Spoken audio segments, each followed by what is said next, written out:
Welcome to April's edition of Send It Sessions. 25 minutes of windsurfing action from all over the globe and lots of different stories. We've got South Africa's in this one. We've got the Canary Islands, both Gran Canaria and Fuerteventura.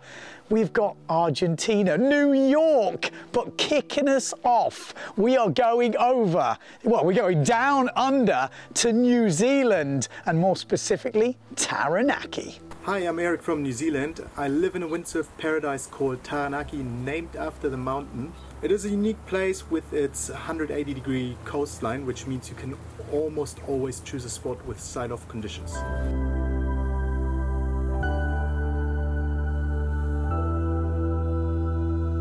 Southeasterly winds forecasted for Easter Saturday, which meant everyone went to Pungarehu.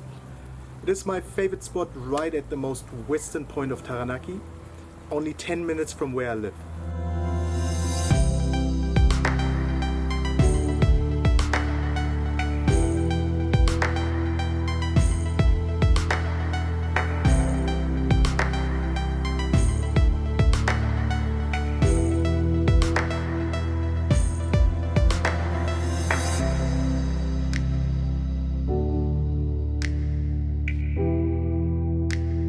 What made the Easter Saturday session really special was that we were joined by quite a few other windsurfers from the rest of New Zealand, including David, who was kind enough to film a bit. I think there are now only 5 to 10 locals left who sail at Pungarehu regularly, with me being the youngest at 39. Often you share some really good conditions with only 2 or 3 of your mates, and sometimes you're even by yourself. And especially on the big days, on the very big days, that can be a bit intimidating when you get there early and you're all by yourself. So if you're young, windsurf and have a skill that New Zealand needs, please move here.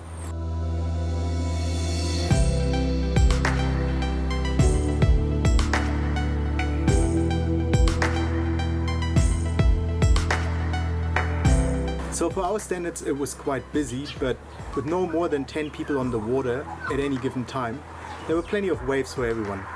I think we saw some really good bottom turns. Personally, for me, the bump on the wave made it a bit hard to get the timing right for that nice laid vertical top turn. But others were really pushing it, and I think I saw Ferran trying some goiters and even forward off the lip. There were some 360 attempts, but I'm not sure anyone nailed one on that particular day. But yeah, I would blame the conditions for that. And we saw some really good swimming too. I had a couple of swims myself. My mate Charles ended his session with a really long one, way past the channel. But standout again in this category was definitely Ferran, who easily swam 500 meters all the way to the next spot called Crushes before he got his gear again. For most of us that would have been the day done, but I think he sailed a few more hours right until sunset.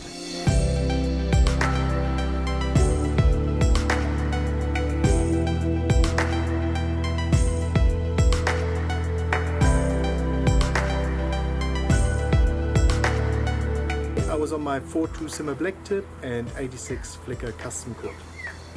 The conditions were really good fun with half mast to logo high waves and yeah, maybe some mast high sets as well. Overall I would rate it 6 out of 10 because there was a bit of a bump on the wave and the wind was really quite offshore, especially at the start of the session. We can get a little bit fussy down here. 10 out of 10 would be what we had the week after, probably, with really light winds and just enough to grovel on 4.7 or 5.0 and glassy mast high waves. Okay. I hope we get some more of this soon. Going into the southern hemisphere winter, it gets a little bit less consistent. Instead of the thermal winds produced by our mountain, Mount Taranaki, we have to rely more on storm systems coming through. But with water temperatures staying in the double digits, you can really sail all year here. And hopefully David will be back with some more filming. Yeah, let's book the flights right now. I tell you what, Taranaki, when you see the videos of that place, it just looks so good. I can't believe I've not sailed there already. If you've sailed there, let me know in the comments below, but it's definitely on my bucket list. That list is getting long now. I need to start ticking some off. Right, another thing I've got to tick off the list is a winter in Gran Canaria.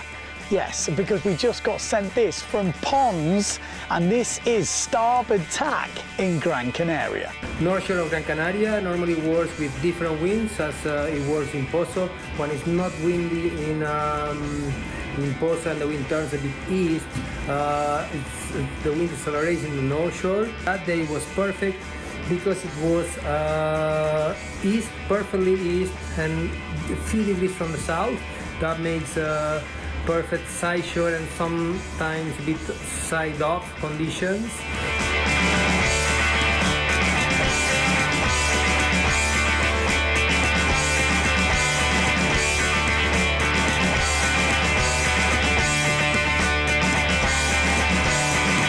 That spot is called El Paso or Soledad, and I remember me a bit Maui because Hokipa, because when you finish the wave, you finish in front of the rocks. But that day, as it was really windy, it was easy to go in and out, and it was so fun. I was on my Salt Pro 5.3 and my big board, CS Custom Board 98.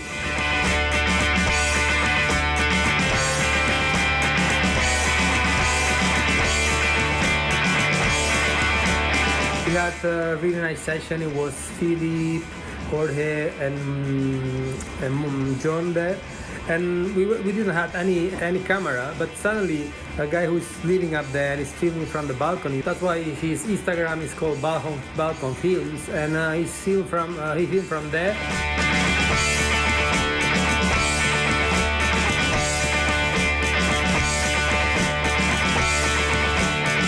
I don't have much, just I think it's 5 or 4 clips, but it's some clips just to show you the action and to show you how fun it can be up there if it works good.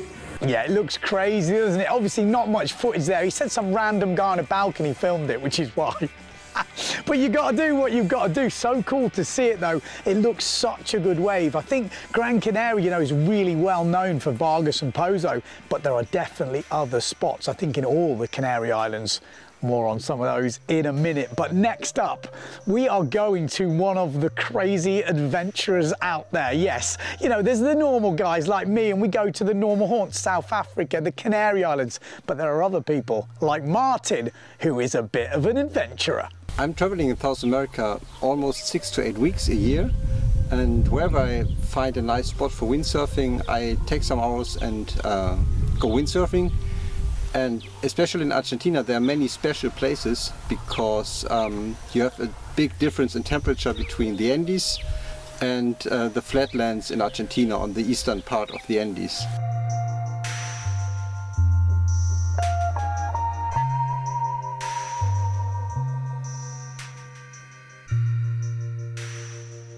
Then I went to the volcano Lanín, and it's a very active volcano. It has its last eruption in 2020, and there's a big lake in front of it. It's 30 kilometers long, and it ends at some glaciers. It's fed from glaciers, and so the water is quite cold, and there you have a big difference in temperature as well, and so you have always very strong winds.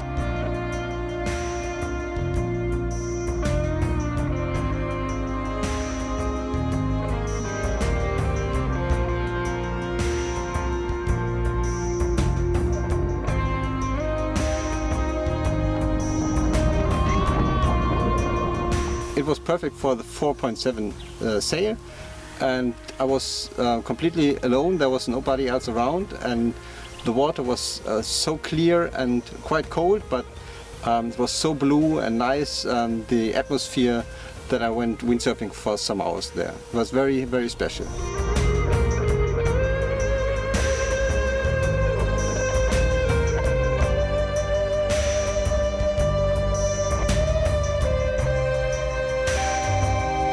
Yeah, the name of the lake, I can't really pronounce it, but it's from the Mapuche language, and it's called the Long Lake. It's 30 kilometers long and 5 kilometers wide, more or less, and it's almost 140 meters deep. And for me it's always special because I always travel on my own, so I don't have a buddy for windsurfing there, and so I have to check it's safe for me to feel comfortable on the lake or on the sea or on the river. So that was very special, and there I really enjoyed myself. It was very safe, very relaxed, and so I spent some hours there with a view of the volcano. Yes, that's what we love, those random stories you didn't know existed. Those random guys, he's on his own, he's sailing out there. That is the sort of adventures we love to hear about. And how was that truck? Look, absolutely sick. Yeah, talking of adventurers and just going off on missions, I think this next crew, we're going to be hearing more from them. We've heard from them before, but I think they've got this new thing, which is like strike mission. See a forecast and go for it. Who are we talking about? Well, we're talking about the king of strike missions, Thomas Traversa. Invited out Adrian Bosson and Anthony Runes over to Fuerteventura on a forecast, and they absolutely scored. Hi, Windsurfing.TV, Adrien Bosson here. Yeah, just a quick talk to explain you a little bit the trip to the Canaries. So I went there with Anthony in February to join Thomas Traversa. And he sent us a text to explain us that the conditions were pretty good for that week. So we joined on Tuesday, and we had a 5-day trip there, and we scored pretty much every day, and we were on the North Shore.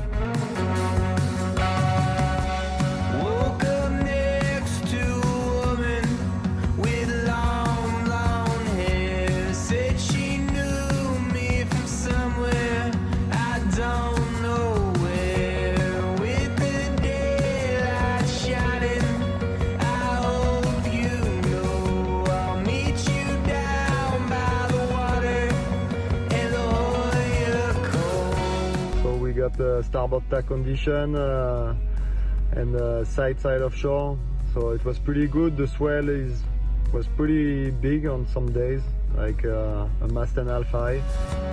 As the waves are breaking, I can't let go. See you standing shoreline, you wave hello. Start a fire at sundown, the night gets cold. Drink coffee. The wind was light, but it's been pretty insane for wave riding. And the spot is pretty rocky, but there is this huge first section that is good for aerial if you go for it. Woke up late to the sunshine without a care. Had a dream you were leaving, but you're still there. Now we're hungry. And then if you get lucky, there is like this inside ball with where you can do few more turns and sometimes hit the section as well. I feel it all.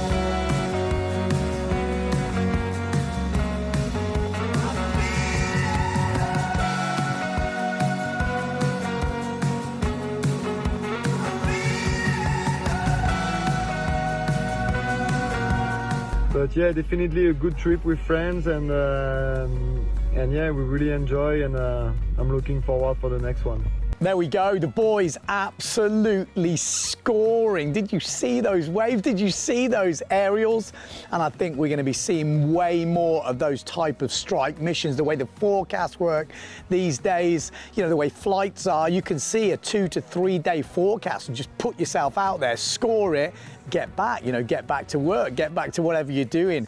I think that is maybe the way forward. I think we're going to be seeing YouTube full of it. This was meant to be a 25-minute show, but actually I'm going to divide it into 2 parts. So stay tuned, because in the next part we have got some pretty sick stuff coming. We've got action from New York. Yes, I did say New York. We've got Cadiz. Yes, I know what you mean. And obviously the main one, Cape Town. Yeah, 3 German guys. They're coming up in the next episode. Massive thanks to you guys at home for supporting the channel. These are the guys that supported us this week. I mean, this channel happens because of guys like this. Also, the brands that support the channel and SavantSharp.com. Yes, they are still supporting Send It Sunday. And don't forget, if you've got action for Send It Sessions, it happens once a month at the end of the month. We just need a bit of talking from you. It could be a spot guide, it could be a season roundup, it could be about a particular mission, and then just some action footage, and Alfie will edit it. If you've got something that ticks those boxes, Alfie@Windsurfing.TV, or you can send it to me, Send It at Windsurfing.TV. If it's like a Send It Sunday, it's a couple of clips, it's not a big long story, but there's maybe a progression story, or you know, something smaller, or you just don't want to talk and you just want to send the clips, send that to me. There you go. Windsurfing.TV, you just stay tuned because we've got the Deafy Wind coming up and all sorts of shenanigans. Once again, thanks to the supporters, and there's only one thing left to say, no matter where you are in the world, don't forget to send it.